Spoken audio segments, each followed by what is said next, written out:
5 संख्यांची सरासरी 80 आहे. एक गोष्ट लक्षातच ठेवायची, जेव्हा संख्या आणि सरासरी दिलेली असेल, जेव्हा संख्या आणि सरासरी दिलेली असेल तेव्हा प्रत्येक वेळेस आपल्याला बेरीज काढायची असेल. बरोबर आहे. म्हणजे 5 संख्यांची सरासरी 80 आहे. ह्या 5 संख्या आहेत, 1 2 3 4 5. 5ची सरासरी 80 आहे. त्यापैकी पहिल्या 4 संख्या, आता त्यांनी डायरेक्ट बेरीज नाही दिली, इथं बघा बेरीज दिली होती. आता यांनी ह्या संख्या सेपरेट सांगितल्या, वेगवेगळ्या. ह्या 5 संख्यांची सरासरी 80 सांगितली आहे. याच्यातल्या 4 संख्या आपल्याला 70 60 80 90 अशा सांगितल्या आहेत. तर आपल्याला 5वी संख्या विचारली. बरोबर आहे. म्हणजे आपल्याला काय करावं लागेल, पहिले 5ची बेरीज काढावं लागेल, पहिले 5ची बेरीज काढावं लागेल आणि नंतर उरलेल्या 4ची बेरीज काढायची आहे. मग या 5च्या बेरजेमधून आपण 4ची बेरीज जर वजा केली, बरोबर आहे, 5 संख्या आहेत आणि 5 मधून जर आपण 4 वजा केला तर उरली 1 संख्या. मग काढू आपण. 5 संख्यांची सरासरी 80 आहे. मग परत मी वापरणार बेरीज बरोबर, बेरीज बरोबर संख्या गुणिला सरासरी. मग किती संख्या आहेत आपल्या इथं, 5. मग इथं लिहिणार 5 गुणिला सरासरी किती आहे, 80. लिहिणार मी इथं 80 सरासरी. बरोबर आहे. तिच्यानंतर करायचा गुणाकार, 5 8 40 आणि हा शून्याला शून्य देऊन दिला, म्हणजे बेरीज आली 400. बेरीज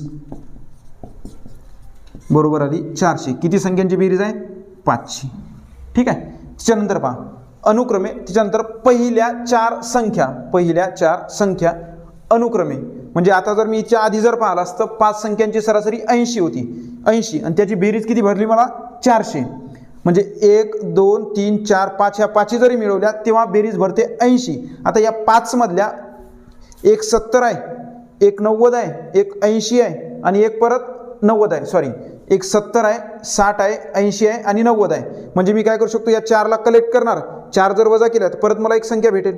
मग करू आपण याची बेरीज, 70 60 80 90. मग करा इथं बेरीज यांची, 70 अधिक 60 अधिक 80 अधिक 90. करा बेरीज. 0 7 6 13, 13 अधिक 8 21, 21 आणि 9 किती होतात, 30. म्हणजे बेरीज भेटली मला 300. मग इथं लिहिणार मी बेरीज बरोबर 300. पण बेरीज कितीची आहे, पहिल्या 4ची, 1 2 3 4. इथं लिहिणार 4. म्हणजे आता 5ची जर बेरीज पाहिली तर 400 आहे आणि 4ची जर बेरीज पाहिली तर 300 आहे. मग मी या 500 मधून समजा हे जर 4 संख्या वजा केल्या किती उरणार आहे, 1 संख्या. म्हणजे पहा 400 मधून जर मी 300 वजा केले तर उत्तर किती येणार माझं, 100. आणि 100 ही माझी किती संख्या असेल तर 5वी संख्या माझी 100 असेल. त्यानंतर पाहूयात आपण 3रा प्रश्न. म्हणजे या 2ऱ्या प्रश्नाचं उत्तर किती असेल तर 100.